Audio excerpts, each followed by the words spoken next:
Hey everybody, welcome back to the Firefighters podcast. Today my guest is Battalion Chief Alider Pratts. Al is Chief of Rescue Operations, North Hudson Regional Fire and Rescue, New Jersey, USA. Today we're talking about the values, the mindset, the decision principles, and the thought process that goes into being a firefighter, an incident commander, getting through recruitment, and also a big aspect of promotional prep, where Al works as an instructor, course developer, and consultant. Al's also an instructor in the training department for the fire service, and we go into some great detail around management versus leadership versus personal development, and there's some really important distinctions I want you to take away from today's episode. Before we jump in there with today's guest, let's hear from our podcast family. A massive thank you to William Wood Watches, a long-term partner of the podcast. Now, I'm a massive fan of this brand. I've had my Valiant watch now for probably 2 years, and I get so many mentions on it. If you're somebody that's into their firefighting history, if you're somebody that likes something classy, something sharp, but also something functional, then you've got to head over to WilliamWoodWatches.com. If you're an emergency services geek, you love your fire service memorabilia, the authenticity that's behind this brand is absolutely incredible. It's all based around the owner, Johnny, and his grandfather, who was in the fire service for 25 years. He won commendations for his bravery and passed away, after which Johnny started the brand, and this is now the legacy of his grandfather. One of the really memorable acts of William Wood was actually on the 29th of June 1966, when he and 3 fellow firefighters saved 5 small children, aged between 5 and 1, from a severe house fire. And you feel that a lot when you look at the watches. For example, the straps. I mean, that's always the one that really gets the mention when people see it and they go, hey, that's such a unique piece. The red fire hose that I have on my straps are made from hose used by the London Fire Brigade. That iconic red strap comes from hose that's been in the service for a minimum of 10 years. I'm talking stuff that's getting thrown down the street at road traffic collisions, it's getting hauled up the side of buildings. You know, it's actually been in there in the thick of it. And you can see this on the markings as well. Mine's got some black markings around the edging of it, where it's obviously been impregnated with a chemical of some form at some point on an incident. You know, it's actually been out there on the front line. But I mean, they've also got it in the yellow, the green, the blue. So no matter what watch you belong to at your service somewhere across the world, you can make it personal to you. Now, the Valiant collection I've got is such a stunning piece. It's got the Super Luminova on all the dials, so day or night you'll still be able to see what you're doing, still glance at it on the middle of the night at a job and still get the time. I was also surprised when I was swimming at night the other week. That obviously works underwater as well. Even down to the small things. You glance on the side of the watch, you've got the British brass firefighter's helmet. It's been sort of melted down and carved into the side of it. It's such craftsmanship. I absolutely love it. Bigger than all of that, it's just the story behind it. It's a perfect thing for a Christmas or a birthday gift for any firefighter or lover of the emergency services. It is the perfect gift. Now, I know I keep banging on about my Valiant, but they've also got the Bronze Edition, the Chivalrous, and earlier this year they brought out the Triumph collection. This one was an absolute game changer. A stunning, stunning timepiece. So head over and check them out. I think they're running a 10% discount at the moment, so get straight over there. WilliamWoodWatches.com, an incredible partner of the podcast. Also want to give a shout out to our media partners, the Emergency Services Times and the Emergency Services Show. We're also working in line with the Cheshire Fire Challenge and the British Firefighter Challenge. Competition's back on in the UK towards the end of 2021. All the details are in the notes for the show. It's so great to have Al on the show today. I always love the accent. That real thick New Jersey accent just sounds so goddamn good. I could just listen to that accent all day long. It was great to see Al coming off shift today, having been out there keeping the people of his community safe and sound. Thanks for coming back to the Firefighters podcast. It's so good to see you again. Let's get pens and papers at the ready. I know you're going to want to take some notes from this one. Al shares some absolute knowledge bombs here. So buckle up for safety, and I will see you on the other side.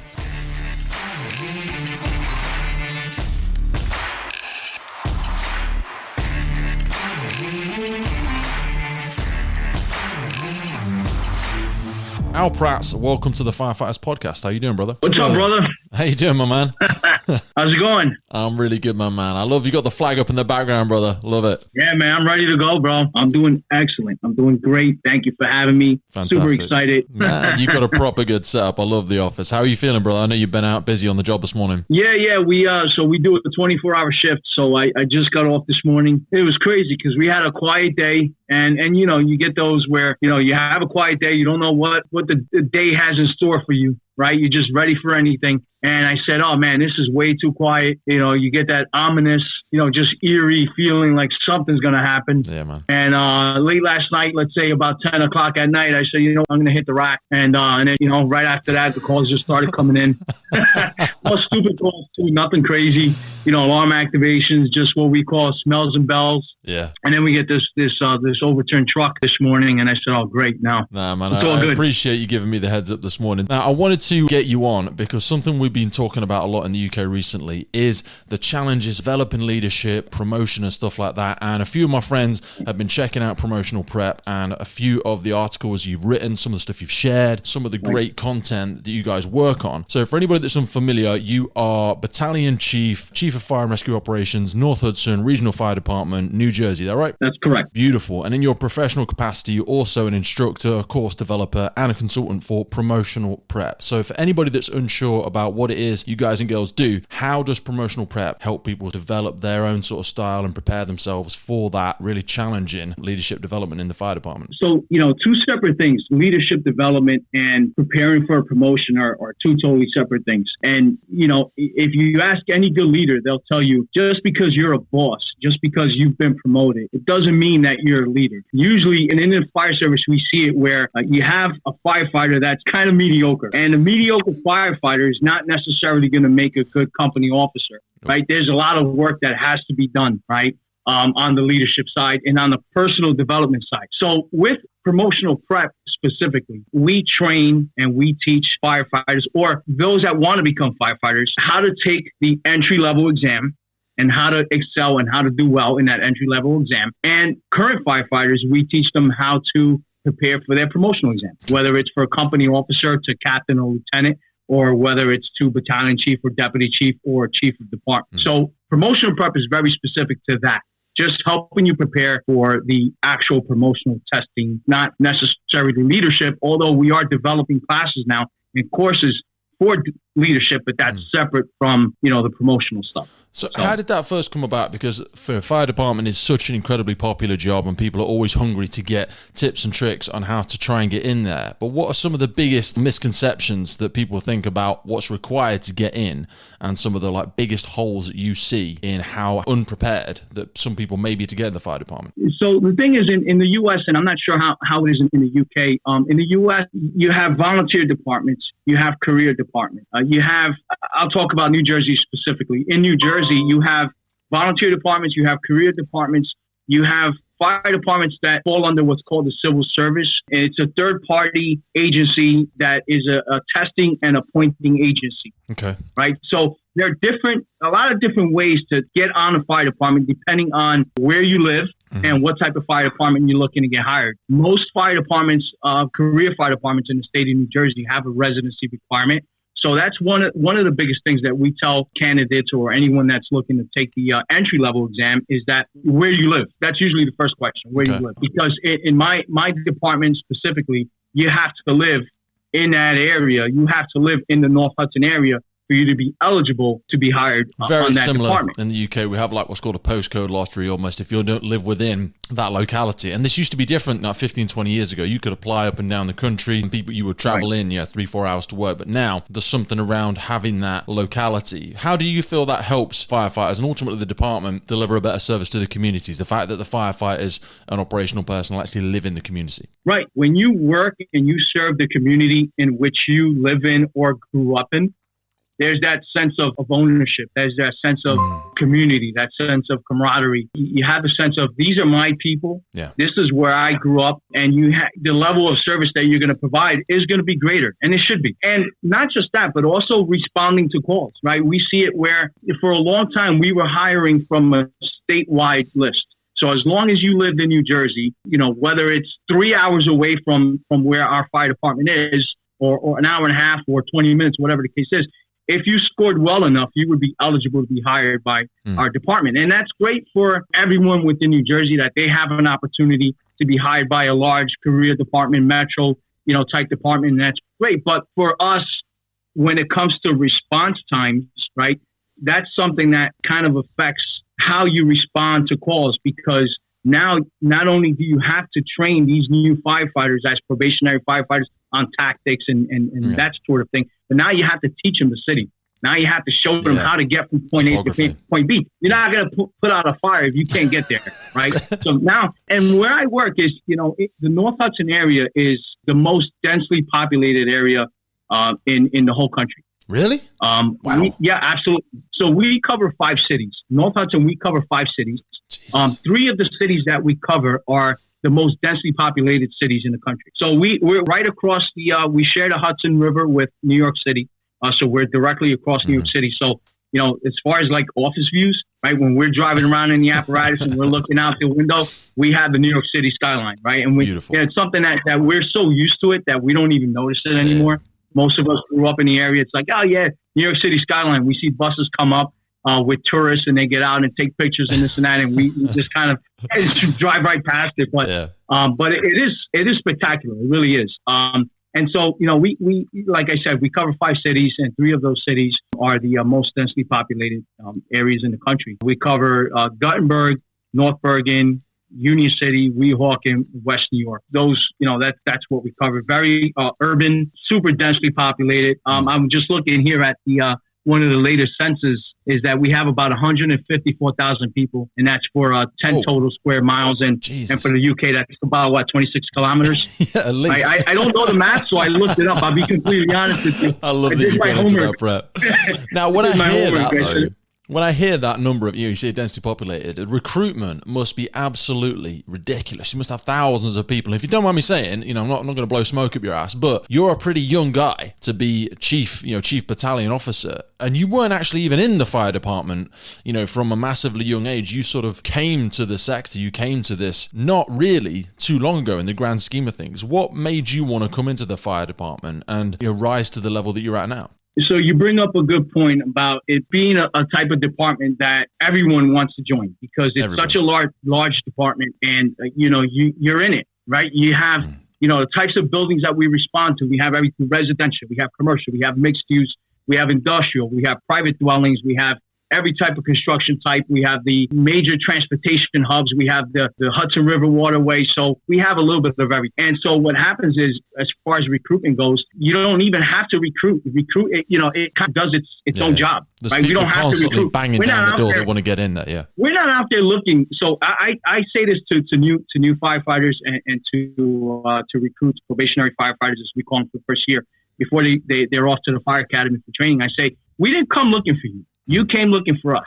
So you have to put the work in, because if you don't want to put the work in, then there's someone else knocking on the door ready to be hired. Space, right. Yeah. So as far as I go, I was in the Marine Reserves during 9/11. And prior to that, I was a juvenile detention officer, while I was in the Marine Reserves, I was a juvenile detention officer. I worked in a juvenile correctional facility. You wake up every day and you go to jail. So goddamn hard. You wake up every day and you're in jail. You wake up every day and you go to jail. So you're dealing with, not just the criminal element, but the fact that they're juveniles and they just don't care. They're worse to deal with than the adult population. I'll be honest with you. The adults just want to do their time for the most part, right, and go home. The juveniles, they have something to prove. They're gang members, this, that, and it's a nightmare. So I at the time, I was a criminal justice student. I was in the Marine Corps Reserves. I was looking to go active duty and eventually switch my military occupational specialty from the air wing. I used to work on C-130s and aircraft and whatnot, which, I definitely didn't enjoy that portion. I loved being a Marine. Yeah. I just didn't like that particular job. I thought it would be something I liked, but, not so much. So I was trying to switch my MOS.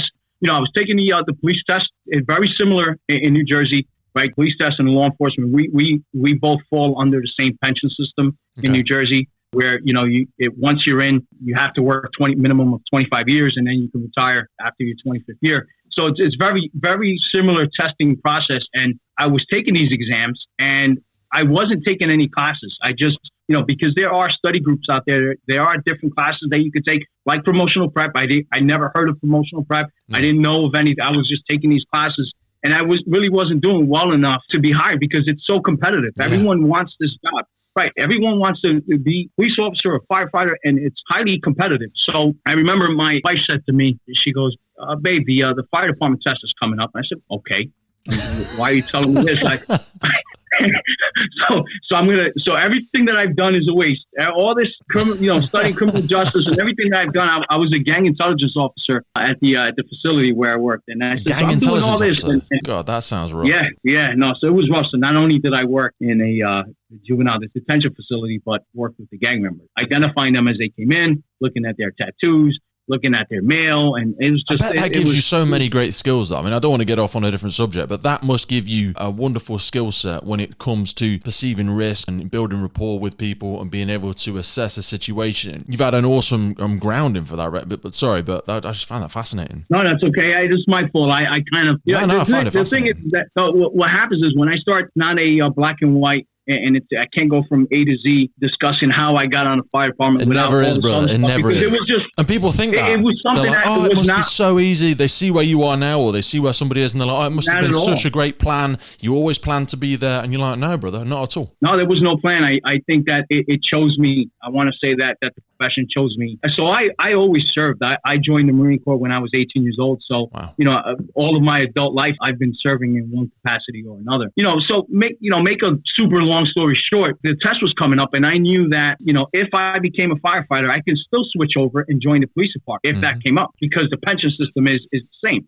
And so, I said, well, you know what, I'll give it a shot. And I took the test. And I remember around the time when 9/11 happened, and I was watching the news footage, and I saw the images and the footage of firefighters running in, police officers running in, Port Authority police officers running in, NYPD, FDNY. And that stuck with me, and I said, that's what I want to do. I just wasn't sure if it was going to be on the fire side or the law enforcement side of things. The fate had it, and, the fire test came up first. I did very well. And I got called up, and I went to the fire academy. But prior to being sworn in, I took the law enforcement test. My plan was still to switch over. Yeah. And I think it wasn't until maybe the second week in the fire academy when I said I forgot all about being a law enforcement officer. I said that's out the window. And it's funny, if you talk to anybody in the state of New Jersey, police or fire, they'll tell you there are many law enforcement officers that become firefighters. Really? Firefighters don't become law enforcement officers. And that's the God's honest truth. That's the God's honest truth. I did a class I always say exactly the same. I say, you know what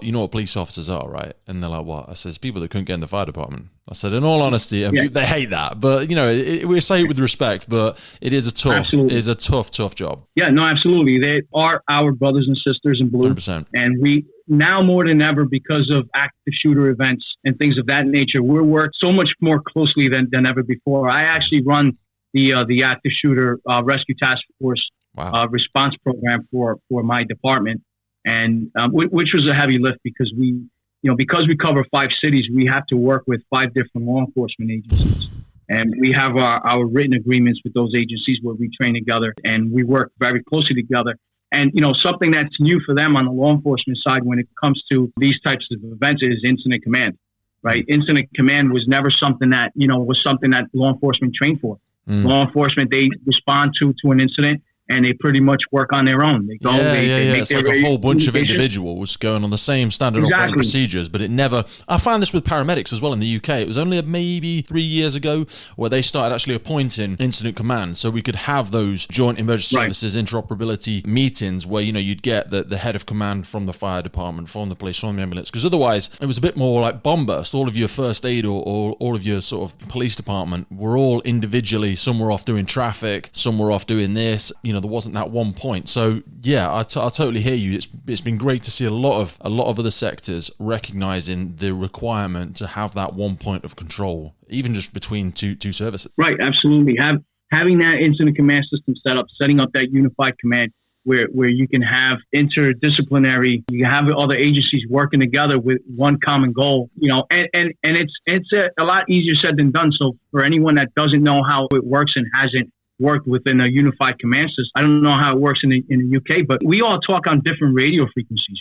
We don't have the same radios. And in fact, our fire dispatch is totally separate from police dispatch, and it's in a totally separate building. And then again, not to keep mentioning the North Hudson, but we cover 5 cities, so we're dealing with 5 different law enforcement agencies, 5 different dispatch agencies, 5 or 6 different EMS agencies. So there are a lot of moving parts, but being able to realize and understand the way that incident command works, that unified command works, you can pretty much plug into any incident and then go right to work. As long as you understand the concept and the way that it's supposed to work, and understand that you have your supervisors, you have your bosses where they know what they need to do. They know how to plug into the incident command system and then decentralize the incident to make sure that you have eyes and ears everywhere that you need it without having to physically see it yourself, right? Get those radio communications. I don't want to digress too much, but I wanted to ask, have you ever found it difficult? Because I found when this first started getting adopted, it was hard for me to kind of convince a member of the police department or even one of our ambulance service to assume that command position, because they were still in the old mindset of, well, we're all kind of doing that. And I'm like, yeah, but who's my point of control? Who's my alternate? Who do I need to be liaising with for the overarching plan of this incident? And it was very difficult to, get one of them to put the tabard on, to put the jacket on and say, I'm in charge, all first aid personnel or ambulance personnel on this incident. Have you found, have they been quick to adopt it, or have you had those similar challenges? Because we've always had it in the fire department. We've always had an incident commander. It's usually very obvious who is in charge. Yeah, you know what? That's always going to be a sticking point with somebody within that agency. What I find is the first thing you have to do is go right to the leadership, right? And you go right to the leadership. And what I did when I put the Rescue Task Force to shoot a program together, I reached out to the police chiefs and EMS supervisors and managers in our area and called them in for a meeting so that I can discuss and I can show them what our response capabilities are and explain to them how we can be used as a resource to kind of take some of the heavy lifting off your hands. You guys are going to be busy going after the shooter. You guys are going to be busy dealing with the investigative portion, evidence preservation. You have a lot on your hands, right? We can do the medical portion of it, right? We can take care of treating the victims, right? And that's the main thing here, right? Is getting to the victims in a timely fashion, right?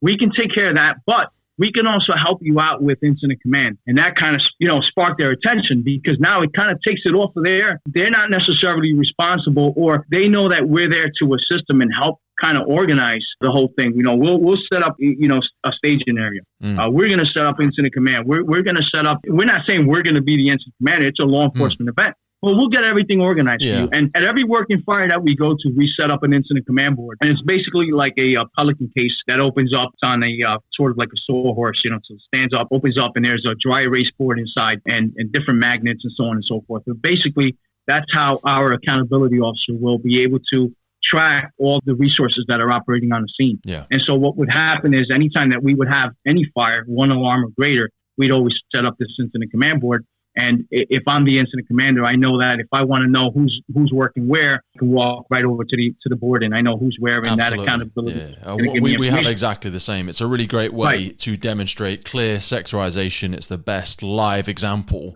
of the sort of heartbeat of the incident. And it's amazing to see how much other services don't necessarily use this. But like you say, when we've got the resource in place, they can slip into that very easily and get a much better understanding for how an incident is developing and, like you say, where resources are. Right. And that's when the law enforcement officers, they would kind of mosey on over and look, what do you got going on? What's this?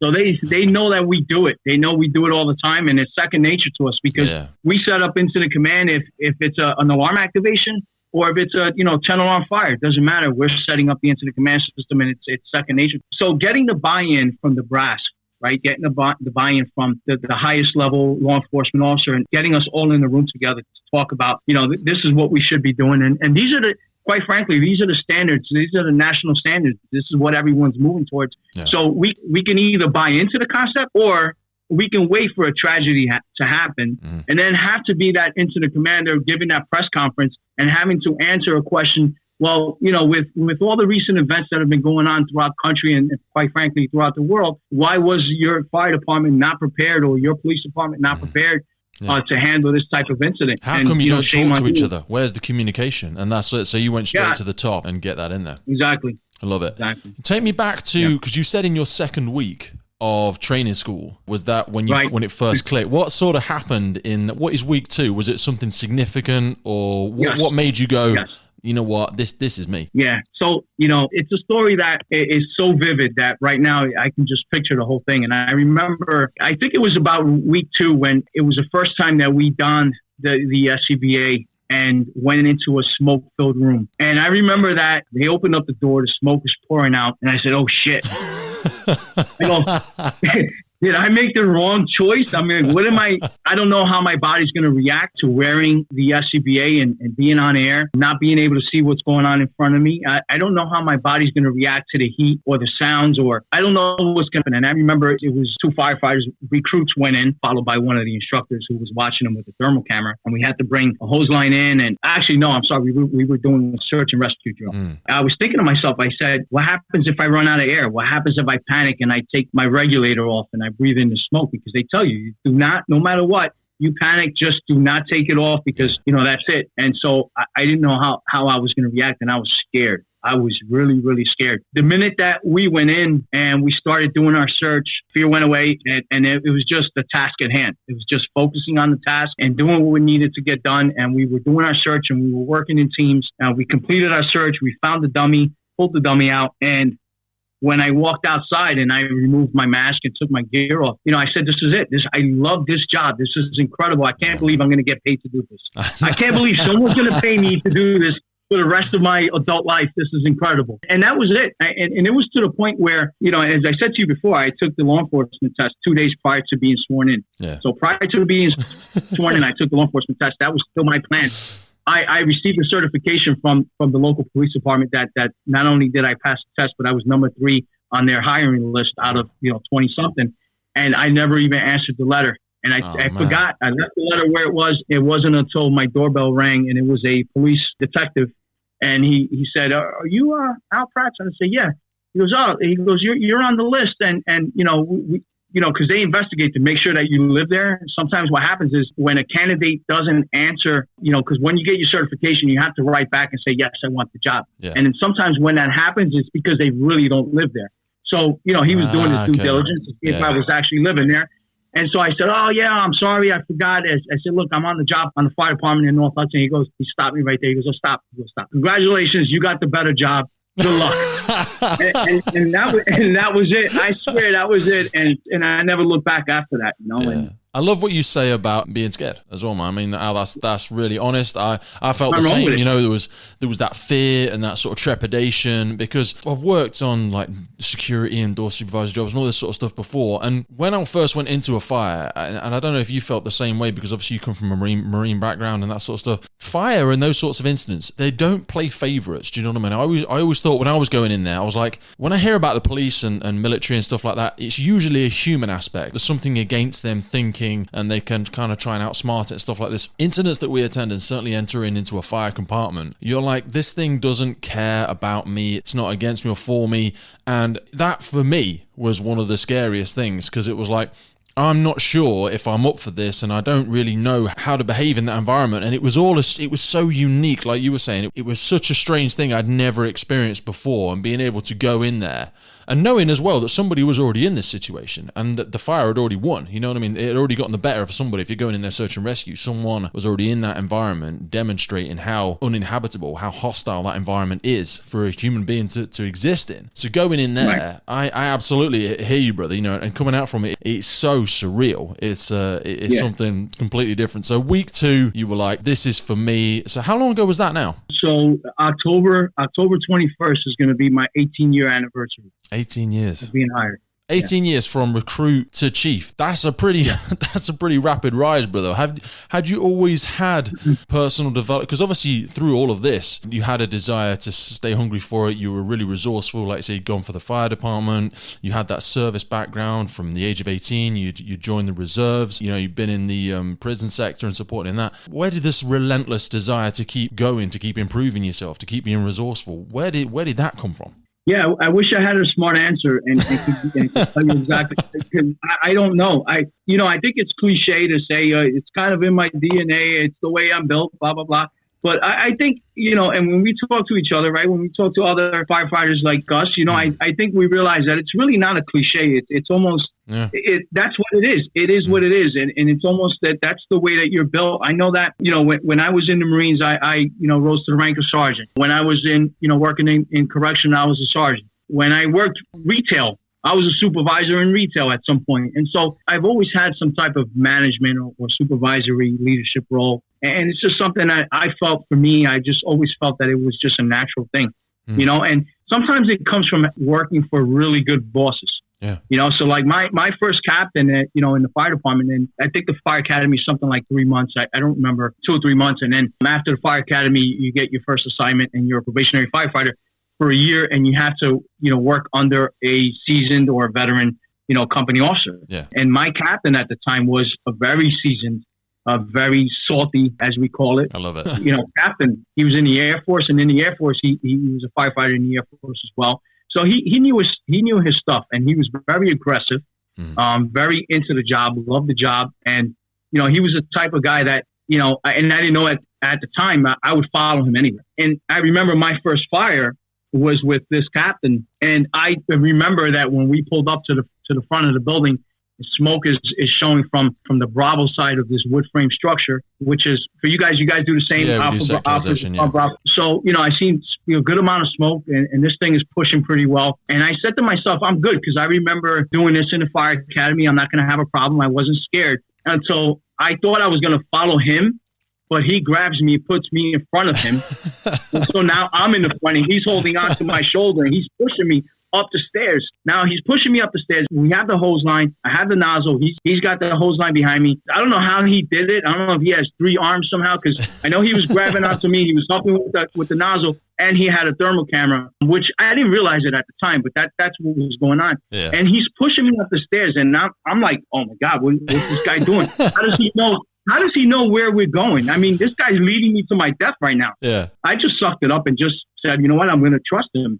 Sheetrock is falling down on top of us. And as we start moving up the stairs, it's getting hotter and hotter. And somehow he says, go left, go left. So we go left, and he says, all right, open up the line. And he shows me the thermal camera, kind of puts it in my field of vision, and I can see where the fire is. And so we start knocking down fire. And now I hear the saws running, right? Because the guys are on the roof. They're cutting the roof.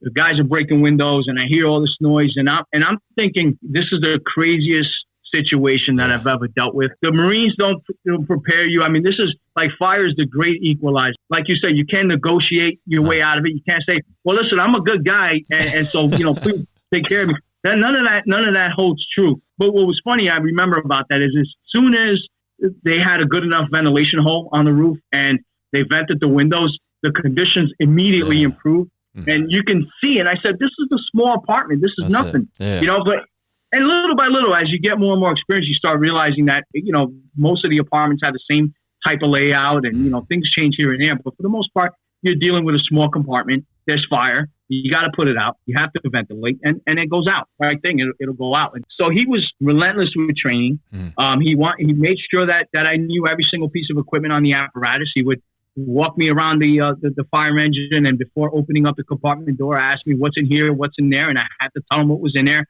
what it was for, and so we were always constantly training. And that, I said to myself, I want to be a captain. I want to do what he's doing, so I can lead future firefighters and train future firefighters and do for him what he did for me. Because, I spoke to some of my fellow, firefighters, probationary firefighters, and some of them didn't have captains that were that aggressive. Yeah, or that into we the have job. This now. And so they said, man, you're lucky. Scary. Yeah, they go, all right, you're lucky. You're learning all that. You're doing all this. You're driving already. You're pumping. Yeah. I don't. You guys call it pumping. Yeah. The chauffeur. Yep. Right. So he goes, yeah, you're pumping already. Yeah. The captain, Captain Battles is his name.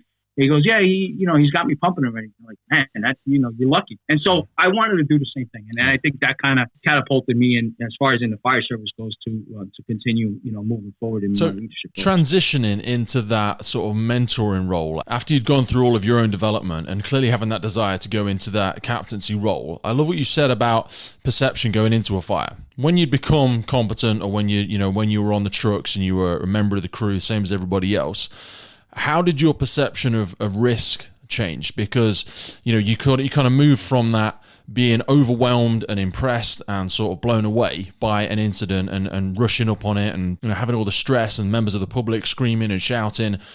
When did things start to change in terms of how you perceived risk? And then I suppose developing into that captain role or that commander role, whereby you show up an incident and you're able to get those vital pieces of information without feeling so overwhelmed, without focusing on all of the smoke and the fire and the people who stood outside screaming.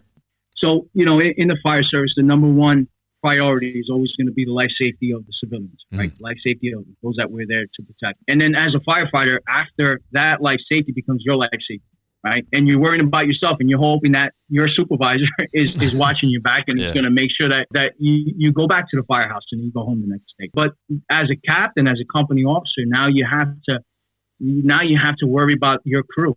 So now you have to make sure that your immediate goal, aside from life safety, incident stabilization, and property conservation, your immediate goal is to make sure that your firefighters, you and your firefighters, go home the next day. And then your long-term goal is to make sure that they retire.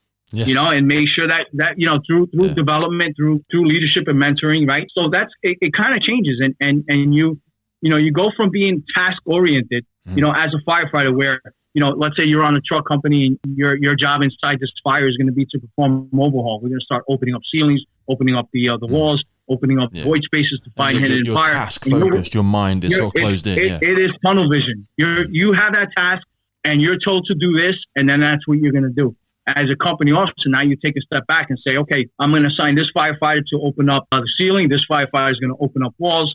I'm going to make radio communications with the company that's operating above us to tell them to check the Charlie wall for fire extension, because this is where we have the fire. I'm going to make my radio reports to command, let him know what our progress is. I'm going to be listening to radio, making sure that, we have a continuous water supply, right? Because if there are any water supply issues, outside the building that the chauffeur is going to report. Now I know, okay, you know what? We may have to pull companies out until we can reestablish water. So now you're listening to everything, and you're thinking about everything else, and you have to widen your scope of vision. And then as you continually move up the ranks, then it's got to become that much wider. Right. But within your span of control, you make sure that you assign your supervisors to different sectors and divisions, and then lean on them to make sure that they give you accurate and timely progress reports to make sure that they become your eyes and ears. You should be able to close your eyes and listen to the radio reports and know what's going on and be able to visualize what's going on. In the building. I love what you say about spans of control, because like you say, when you start to develop larger incidents, you've got 5, 8 trucks or whatever maybe there, multiple resources start arriving, different services, the fire department, you might have police, you might have EMS. What are the sort of recognized spans of control in New Jersey where you work? Because we kind of work on a rule of 5, and that might be sector commanders, it might be our command support, it might be our breathing apparatus. We kind of stick to around the 5 number is a good number for us. How do you work on spans of control, and what do you think is realistic? I think 3 to 5 is usually what it is, and obviously as the incident needs to become expanded, then you start branching off, and you have branches in your divisions and your sectors, and then you start that's when you need more supervision and you need more supervisors. And as the incident commander, you're not going to be able to effectively manage that type of incident unless you have, a command staff, right? If you have, supervisors, chief officers or company officers assigned to that command staff, hey, you're going to be my scribe. I want you to write down whatever comes over the radio. You're gonna manage this division. You're gonna have the triage branch. You're gonna have, we have a building collapse. You're gonna be the rescue supervisor. You're gonna be fire suppression group. And then you start kind of breaking it down that way, and it becomes more complex. But, if you stick to that span of control, and I think that, as far as resources go, if you don't have enough resources working, and if you don't have a couple engine companies or a lot of companies standing by ready to go to work, you don't have enough resources available at the scene. Yeah, right. So you want to make sure that you thinking, like I say, forward thinking and assistance messages and stuff like that. When you look at being reactive versus proactive as an incident commander, how soon into incidents do you think a mindset needs to change into, do I have enough resources here? Because we have like predetermined attendances for a standard house fire will be, 3 trucks, and then an incident commander will be mobilized to oversee an incident.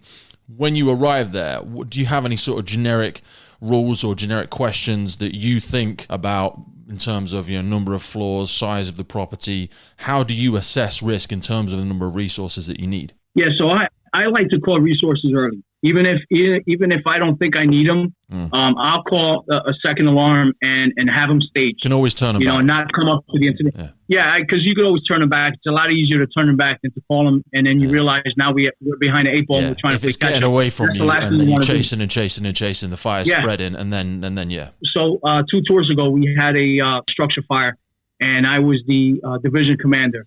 So I'm a battalion chief. The division commander is a deputy chief. The deputy chief is off on vacation, and then because I'm up on a promotional list for deputy, they put me in that role, in that position. So I arrive on a scene. I'm listening to the radio reports of the first due engine. He's got smoke showing from the 3rd floor on the Charlie side of the building, and then I'm listening to the first due battalion chief. He arrives on the scene and says that we have a fire that started on a roof.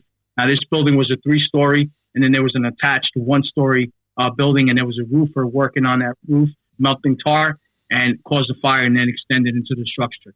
So the radio reports were so good because we do it all the time, that I'm responding and I'm listening to the radio reports, and they're pretty much painting the picture for me. And I kind of have an idea as to what's going on. And when I get on a scene, one of the first things that I'm looking for is, what do I see from the outside? And does that mirror the reports that I'm getting from the interior? Right? Because if the guys on the interior telling me, yeah, chief, we got it, fire's been knocked down, and I'm looking from the outside and I see heavy smoke puffing from the east or something like that, I'm like, yeah, there's something that, it's not that their radio report is inaccurate. It's just that, fire's there's traveling something they can't see. Yeah, it's in a void somewhere. Exactly. They're trying the best they can. It's not well ventilated, or they haven't seen where this fire spread is going to. Yeah, and so I think it's extremely important to get those reports, but also see what's going on the outside. So right away, we had a truck company on the roof. I assigned them as the roof division. I had a battalion chief that was interior. He was the interior operations. And then I also assigned a supervisor to the Charlie side of the building, where we had that first level roof, to give me a report as to what we have in the exterior. So we had fire traveling up the voids from the 2nd floor up to the 3rd floor. The ladder company cut open the roof. We had a good amount of smoke coming through the roof. And so at that point, I was looking at the color of the smoke, and I said, I know that the fire is in the voids. They haven't really located it yet. They know what started it, and they know that they're opening up that wall to find all hidden fire and expose it, and fire start knocking it down. But it's not done yet. Yeah.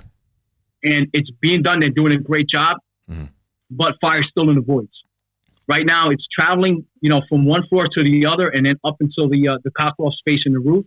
And I'm concerned that it'll travel horizontally as well, because this is an older structure where we have, drop ceilings, and then above the drop ceiling we have tin ceilings, and it makes it real difficult to open up and ventilate. Very labor intensive, manpower intensive. I find those incidents that are difficult to keep people engaged, because you've got enough resources there, but you can't see it. Do you know what I mean? You can't see the fire. You know it's still present. You know it's spreading, but it's keeping people, not that they're not interested. It can be easy to become a little bit laid back there and be like, oh yeah, we've got enough people here. We're just working through the process. We just need to keep opening up walls. We need to keep pulling back ceilings. But if you're not careful, you can still have a spread there, and you can still lose some buildings fast. Yeah, listen, I'm proud to say that the firefighters that I work with are super aggressive and into the job. Good. Right. So, and we have a lot of new firefighters. Over the past several years, we've hired so many new firefighters. So we have a very young department, right? Yeah. You mentioned about how long I've been on and my age and whatnot. We have a very young department, from firefighters all the way up to chief officers. And that's good, because the guys are aggressive and they're into the job. They're hungry. But a lot of times you kind of lose that experience, that old salty experience that used to be there back in the day. But, they're aggressive. And these company officers that we have, this is a perfect job to teach your newer firefighters. Listen, this is how fire travels, because we could talk about it. We could watch videos. We could read it in the book. But you know what? This is where you learn. Yeah. This is a perfect type of job. Like when we pull up to a scene and it's fully involved and we go defensive right away, you're not learning anything. You're learning how to throw water. It looks great, but they're kind of the easier ones to manage. Very spectacular. Yeah, but you're not learning. But when you get these types of jobs, you're doing overhaul. You're learning building construction. Yeah. You're learning fire behavior. You know how fire travels, how it spreads. And then in the incident command portion of it, you're learning how to manage your resources. You're learning that, you want to make sure that you rotate your crews. Yeah, this is going to be a protracted incident. We could out. be here 5 or 6 hours now. It's not going to be sexy and reactive straight away. We need to start having a staged approach, rotating crews, making sure we've got the right kit in the right places, and that we've got a systematic approach. We're going to move through these floors or move through this building so that we're not missing anything. Absolutely. So, as far as when I'm going to call my additional resources, if I know that we haven't knocked it down yet, then I want additional resources. I have them on standby and send them back if we need to. So now, that's pretty much what we're saying there. And one thing I wanted to get onto is, it sounds like when you're getting to that level, as we're breaking through that, firefighter captain, all the way up to where you are now, past a certain point, and it's different for everybody, you start to step away, like you say, more from the operational procedures, more from the hands-on practical application of the job, and it becomes very much more, this is where we sort of change gears from, I suppose, management to leadership, because it becomes, how clearly can you communicate your intentions to the crews, and how can you adapt your own behavior and the way you're communicating with people to be the sort of person that they want to listen to, that they want to follow, that they want to be led by, and that they can have faith that you're able to do that. Because you spoke about having mentors or having somebody to look after a recruit. Do you still see that sort of mentoring happening? For example, do you mentor captains now? Do you mentor people that are stepping back perhaps a little bit from wearing the CBA and actually becoming a leader of people? And how difficult do you find that change? Because I find that's where people can really struggle. They're moving away from the hands on the tools, breaking down doors, and it becomes more of a, right, you need to communicate to the team. You need to be clear about your command presence. You need to be confident in how you are articulating the decision process of this job. Yeah, I don't think that mentoring should ever stop. I don't care what your rank is, right? There's always something that you can improve upon. I believe that you should always, and this is something, a leadership principle that I learned in the Marine Corps, and it's always stuck with me. Know yourself and seek self-improvement, right? Know what your capabilities are, know what your motivations are, and then always look to improve yourself, and know that everyone should pretty much be doing the same thing, right? And if they're not, you need to tell them, right? Sometimes you need to just give clear expectations to people and say, look, this is what I expect, and this is what I expect of you, and I'm never going to ask you to do something that I'm not going to do. It was extremely important for me, being that I was promoted so early on in my career from firefighter to captain. When I got promoted to captain and I was on the promotional list, there was some firefighters on other shifts that said, "Who the hell is Pratts? Never even met this guy. And he's a guy. He's going to be a captain. Who is this guy?" And so it was myself and another firefighter that I was hired with, and we both. We were both promoted very, very early on in our career. I just lost track of what the hell I was saying. And you were talking about trying to be able to communicate your standards and expectations of. Yeah. So I mean, it's when I first got promoted, I was it was early on in my career, but that doesn't mean that I don't have a list of expectations. Yeah. First of all, for myself, right? First of all, for myself, and that's number one. You have to be humble enough to know and to realize you don't know everything. No. You're not expected to know everything. You just got to be able to lean on your resources and put them to work and just be honest. Like, you're not going to fool anybody. And I always say that the firehouse kitchen is the great equalizer. They'll let you know if you're full of shit. They're going to let you know in the firehouse kitchen whether you're full of shit or not, because the bars come off. The bars and the bugles, the rank comes off. And we say that there's no, and I believe in this, there's no rank in the tank, meaning when the guys cook for you, you roll up your sleeves and start, washing some dishes, and they're taking care of you. But, I believe that you should always, give a clear expectations. And fire, when it comes to fires, we have it in our SOPs where after any, 2-alarm fire or greater, we'll do a fire critique. And so what we do is we ask the company officers to fill out a form that we have. It's an after action form, just detailing what your arrival sequence was and what you did on the scene, what was your size up, what were the conditions, and what was your task, and then something that you learned from the job. We always say you always have to put something that you learned from the job, anything. Okay, and then we take those after action reports, and then what I did yesterday, we had a critique. I looked at all the after action reports, I read through them, and then I scheduled an actual fire critique. And because of COVID, we're really not meeting. So we had to do it through Zoom like this, which kind of sucks, but it's better than nothing. And then we went over, what did you do as a first engine? What did you do as a second engine? First truck, second truck, the rescue company. So we went over what everyone did. How could you have improved? What could you have done a little bit differently? And did you meet the expectations? Did you meet your expectations as a company officer of your crew? And, and it just keeps going, either down the line or up the line, however you want to call it. But it's good that you still do that, and it allows that more of an analytical and I suppose non-emotional look at, people's individual performance without people getting defensive or, feeling the need to feel like it was their job to have the answers. Because I love what you said about making decisions versus feeling like you need to have the answer. Because, there will always be people that don't want to get promoted. People will be in the job for 10, 15, 20 years and they have no desire to get promoted, but it doesn't mean they haven't got a tremendous wealth of knowledge and experience, because there's so many different incidents that you're going to attend. You've mentioned, the water, you've mentioned active shooters, we've mentioned, standard property fires and alarms and all this sort of stuff. You're never going to have the same level of experience as another operational member of the crew. And it's not your job to have the answers or even pretend to have the answers, which can be a lot worse, but it's always important to be able to have the confidence to, I suppose, make a decision and have faith that the people underneath your command have the great enough level of experience and you trust them and they trust your decision-making process to be able to assess that risk. Is there something about having the confidence to make a decision, even if you don't know if it is the right answer or not, and taking responsibility for it?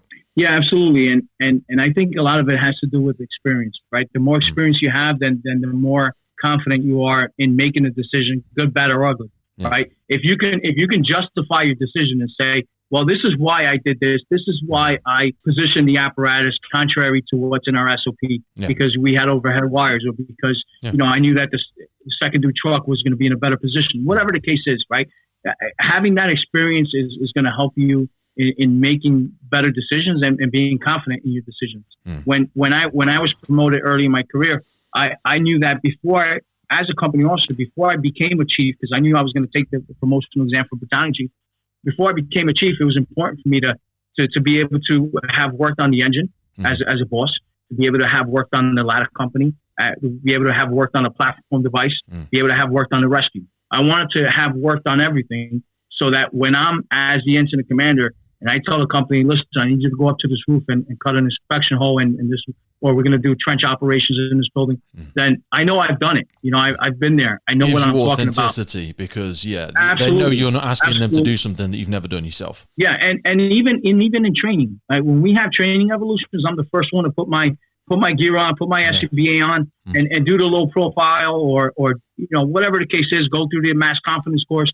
I'm always the first one to do it, and because in addition to my job in the fire department, I also and in addition to teaching for promotional prep, I also teach at the fire academy by me. So where I live, I'm about an hour away. Yeah, I'm about an hour away from my job, North Hudson Regional, but I'm about 30 minutes from the Monmouth County Fire Academy. So I also teach at the fire academy. And I think that helps me stay grounded. I'm always, working with new recruits, and we do live burns. We go through all the basic stuff that, and I'm always the first one to put my gear on, go in, and so I think that definitely helps to keep me grounded. It helps me to make better decisions and be confident. Also in my keeps decisions. You in that growth mindset as well, because you're constantly around people entering their career who are wanting to develop in themselves. And then I suppose it keeps you at the tip of the sword of, new operational procedures, new standards. And again, it just echoes back to that authenticity that you're still putting the kit on and you're never forgetting where you came from, I suppose. Right. And that's why with the promotional testing and with the promotional classes that we do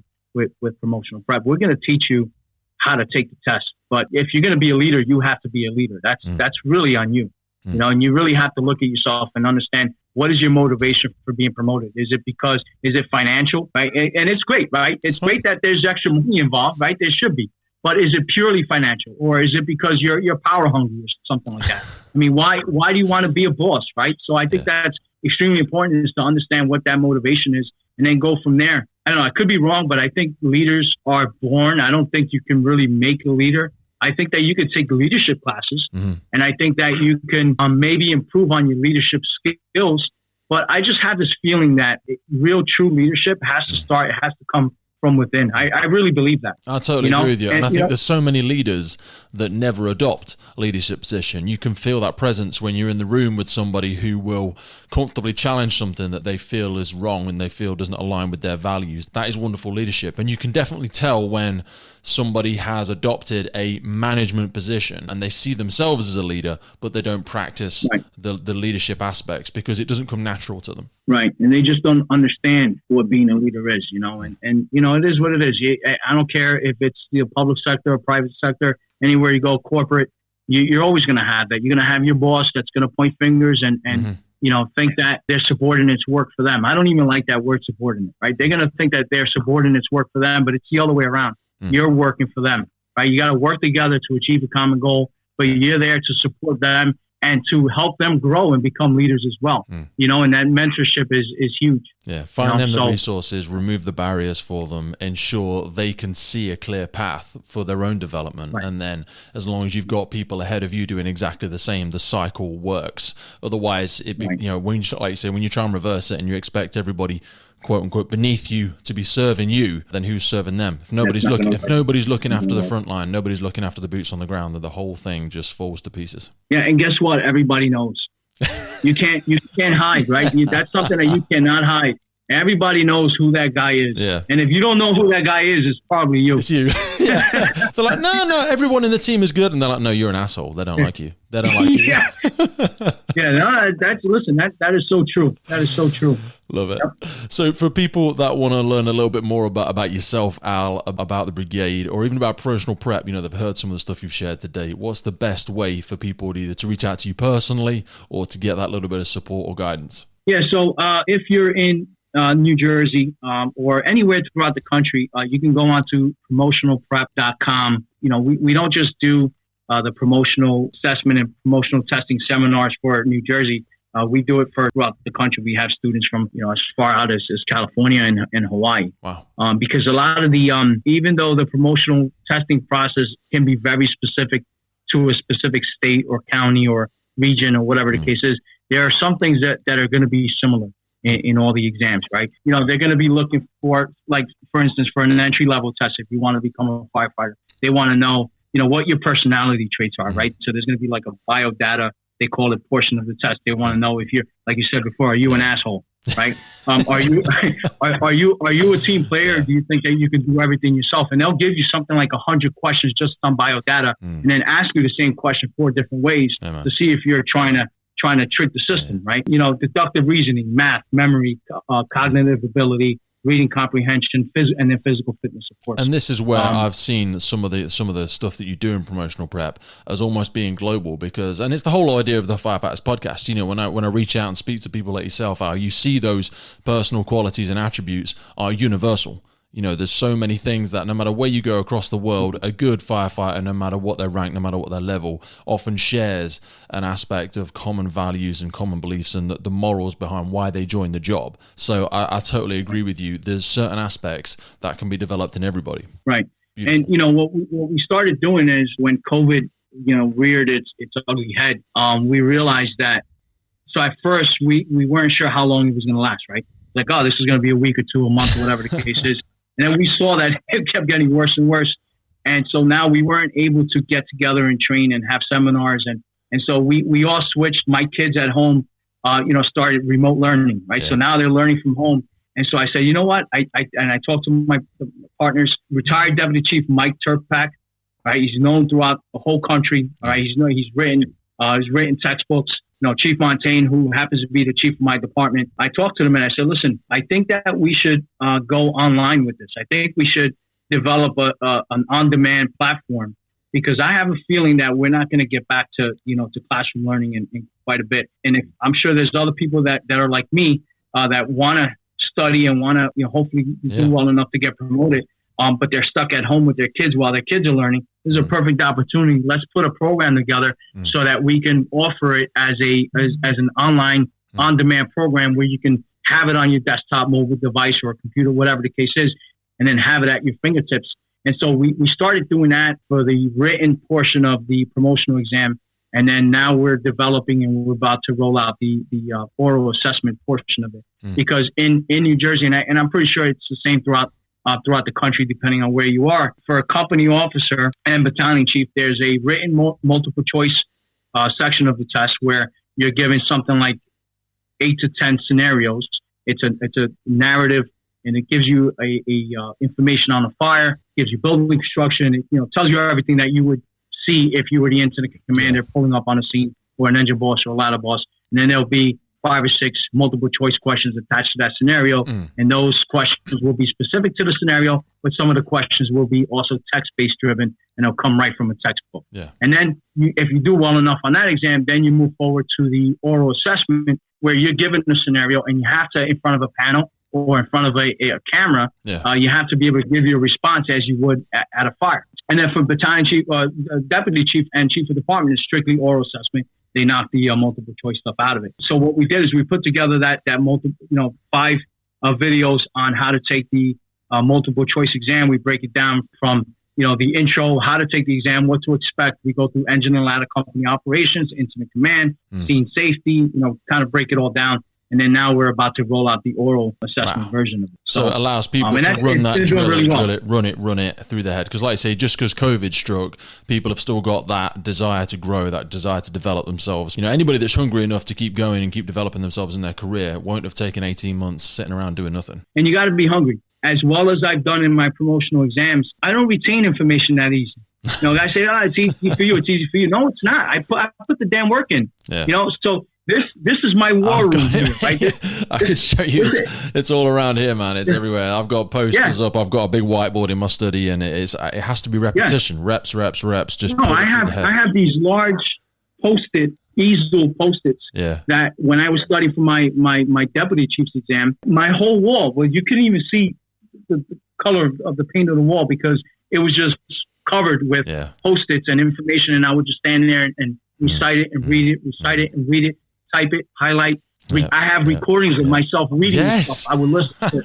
So, if you're hungry, you'll get it. And I play it in the car when I'm driving in somewhere, and then I'll give it to my missus, and she'll put her headphones in, and then she'll say, right, it's just said X, Y, Z, what's next? And I'll go, 1, 2, 3, or whatever, you know what I mean? It has to be that. It has to run it. Try and start at a different point. Try and fold the paper over and go again.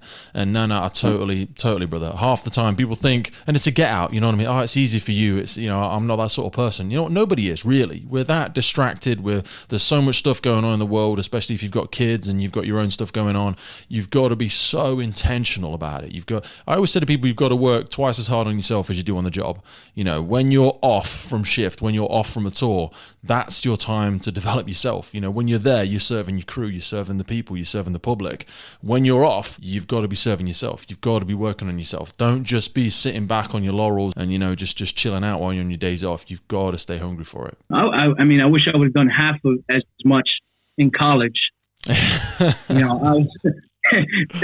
do now. In college, I partied. I partied in college, and I was, I was in the Marine Reserves, and so I thought I was at the top of the world, and then the studies, I said, I'm not going to really put too much work and effort into it. I think I can just get by, and I just got by. Yeah. But if I would have done what I do for the promotional exams, and that's what we tell everybody. I say, you have to be hungry. You have to put the work in.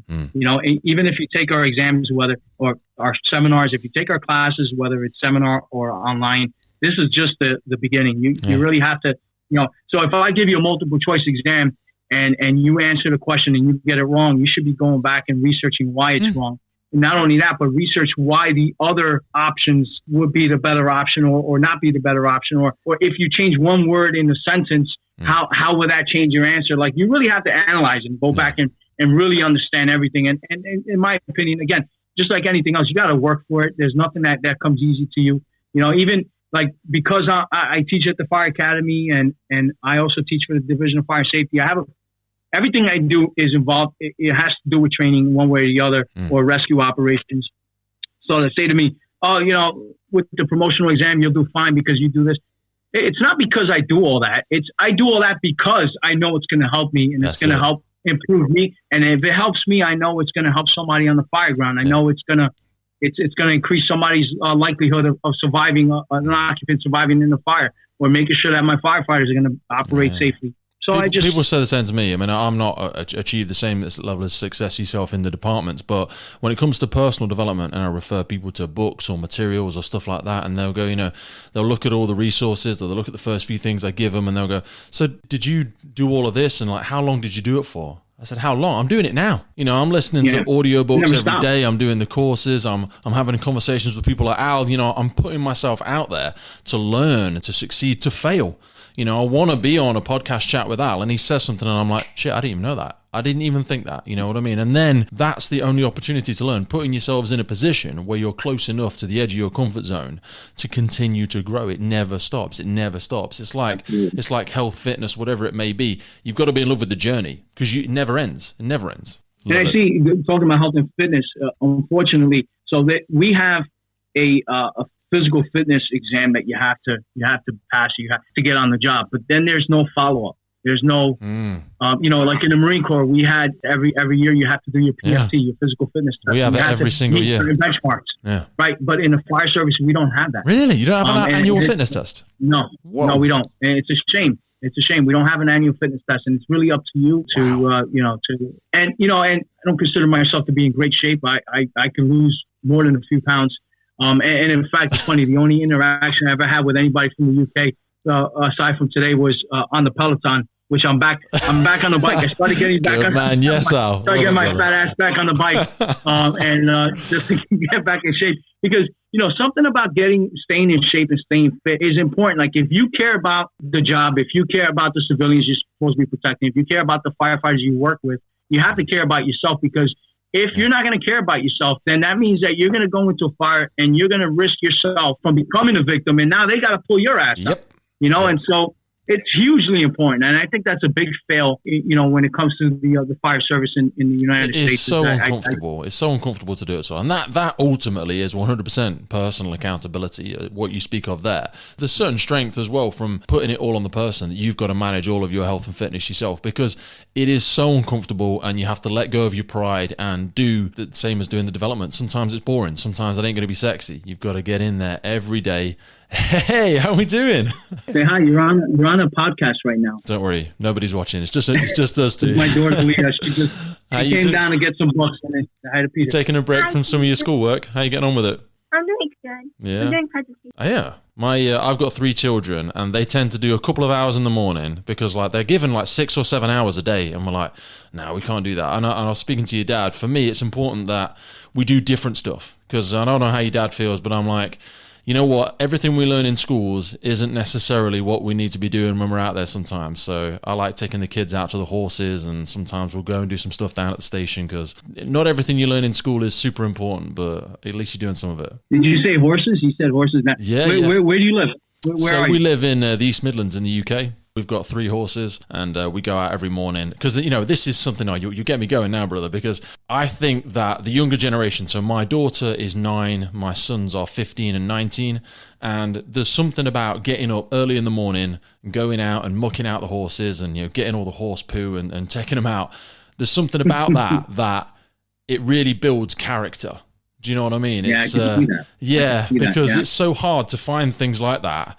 Because life, and excuse my language, but sometimes life is going to be shit. Life is going to be tough. Yeah. It's not all going to be fun. It's not all going to be games and high fives and all that sort of stuff. Sometimes you're going to have to get up early, and you're going to have to go and pick up shit.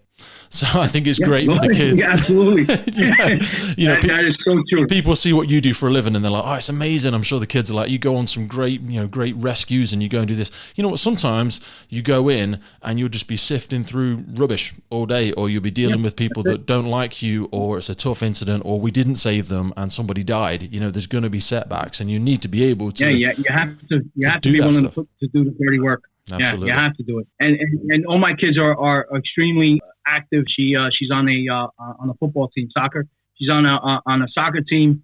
Very competitive. In fact, she's got a big tryout tomorrow. What position do you play? She's a midfielder. She plays midfield and outside wing. So she's. So I'm sure you're not letting your dad hold you to a level, because me and your dad have been speaking, holding you to an expectation that he's not doing himself. Because he was saying he started getting back on this Peloton. Now, is that true? And Al, you're not allowed to answer. Good. Yeah, most mornings I see Dad on the Peloton. He works really hard. He's a good lad. He's a good lad. But yeah, you've got to make sure. Here's the $5 I promised you. Maybe go back I to love school. it. Love it. Absolutely. And that's it. I always say to parents when I'm at the school gates, you've got to lead by example. We say to our kids, do your best and try your hardest. You know what? They've got every right to turn around and say, you know what, Daddy, are you trying your hardest? Are you doing your best? And we should always be pushing ourselves. We shouldn't just rest on our laurels and go, oh, hang on a minute, you can't ask me that. I pay the bills and I do. You know what, Dad? You're not dead. You're still growing. Right. You're still living. You've still got your own ambitions. And even when we have children, some people, I feel like if we're a bit scared to keep going for our own goals, we'll go, oh no, I'm a dad now, so I can't do that. Yes, you can. Of course you can. Right. You've got to lead by example. She's got her tryouts tomorrow. What's your tryout? Do you know what I mean? What's your next level? What's your next goal? Are you going for it? How can she support you as well as you supporting her? And I always say to my daughter, we sit down every week and I'm like, what are you excited about this week? What's your big goal? What are you looking forward to? And she'll say, Daddy, I'm going to go and ask this boy out. Or she'll like, Daddy, I've got my spelling test on Friday. And I'm like, wicked. She'll say, what's yours? And I'll say, you know what? I'm going on a podcast with Al on Thursday and I've never spoke to him before. I'm really excited about it. It's the first person I've spoke to from New Jersey. A little bit nervous, really looking forward to it. And that's it. You've got to show them that, I get scared. I get nervous. I'm going to go for something that I'm not sure about. It might be rubbish. He might hate me. Do you know what I mean? You've got to put yourself out there. You've got to go for it. Yeah. And I think that's why good parents make good supervisors and leaders at work, because the firehouse is another family. Yeah, man. And sometimes like, man, I feel like I'm raising another family here. These guys are arguing. I feel like it's my kids, right? I feel like, this is the same type of discussion we had at home. Or you get that firefighter that wants to put hot back into the refrigerator because he doesn't want to clean it out. My kids do the same crap, right? So it really is almost like raising another family sometimes. Yeah. And, everything from the chores up to the most important things, setting goals, providing a good example and, being able to have that honest back and forth discussion. I think for me and my family, it's always important that we sit down and have dinner together. Yeah. Right. Sit down and have dinner together. Same as watch life. When I hear about some watches that they don't eat together anymore, I'm like, that's so important. We've got to eat together, guys. Come on. Absolutely. Absolutely. And, you get sometimes a firefighter has a special diet or something like that, or needs to bring something in from home. That's fine. But we're going to sit down at the kitchen table together and we're going to eat together. 100%. Right. Because we're a family. And so, you guys do 24-hour shifts?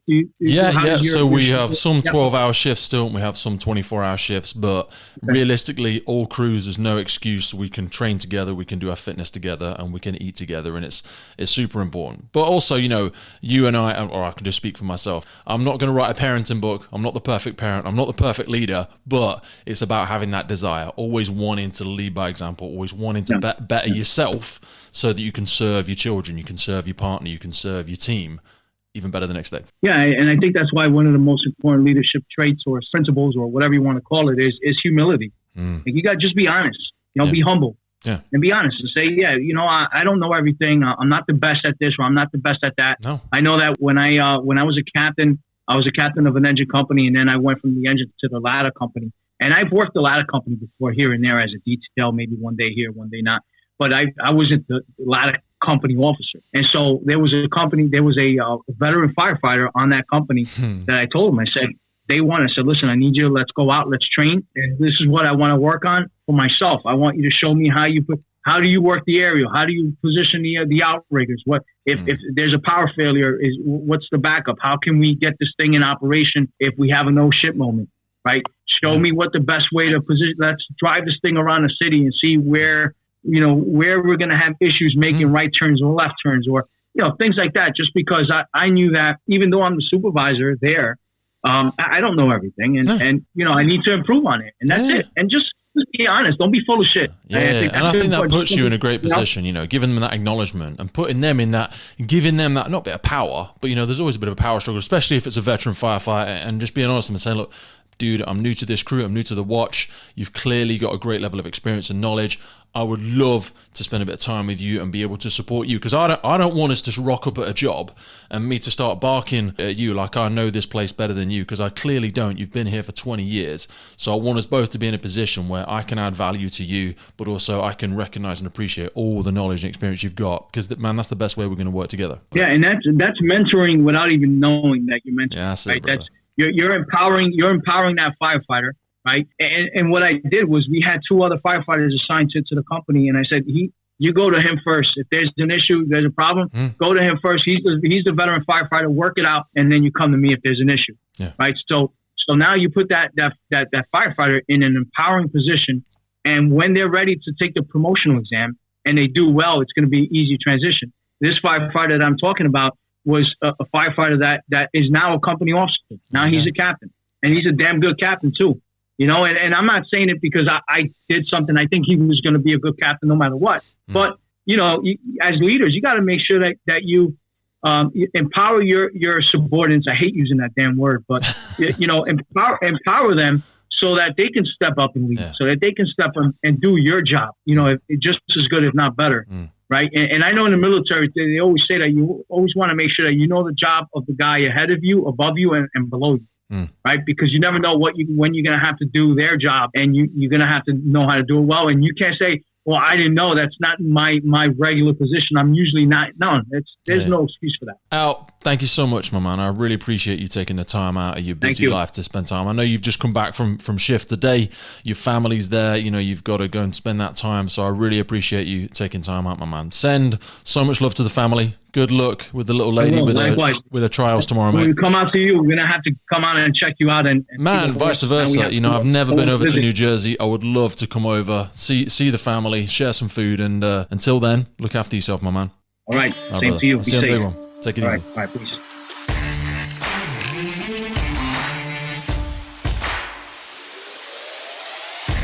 Well, there we have it, folks, from New Jersey, USA. That's Al Pratts, Battalion Chief of Rescue Operations, North Hudson Regional Fire and Rescue, New Jersey, USA. It's one of my favorite things about the podcast, that no matter where you go all over the world, there's so many shared values, shared morals in leadership, in mentorship, in personal development. There's just something about that desire of people in the fire service, in the fire department, to want to find that way to make themselves better, to, you know, stay hungry, knowing that the more they work on themselves, the greater version of them will show up on the job every day to kick ass, take names, and keep the public safe. Because let's never forget, guys, you can only help other people from a position of strength. So you've got to keep yourself strong. You've got to keep your will strong. You've got to keep your mind strong. You've got to stay sharp. You've got to stay hungry. You've got to stay humble. You've got to have a desire to learn. You know, I love what Al said about humility. You've got to be willing to let go of that pride and know that it's not always about having the right answers, about having the confidence and trust in your team to know that they're going to give you the right information at the right time for you to make the decision. Really hope you took a lot of value from today's episode. It was so great to have Al on. Thank you for giving up time out of your day. Thank you for coming back to the Firefighters podcast. Thanks for listening in. We've got some incredible guests coming thick and fast down the pipe. So be sure to head back here soon, and I look forward to seeing you again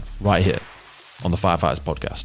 Before you head off, a final one from me, be sure to check out the notes below. In there you will see links to Promotional Prep, you'll see links to all of our fantastic sponsors, and you'll also be able to register to find out when our new episodes are getting dropped. Be one of the first ones to find out. Keep up to date with people on the front line, stay at the tip of the sword, and find out first by clicking that link in the notes. And also, as we expand, as we grow across the globe, if you want to support the growth of the Firefighters podcast, there'll be a link in there below as well. So jump on in there, take a look, stay happy, stay healthy, stay hungry, and we'll see you all soon.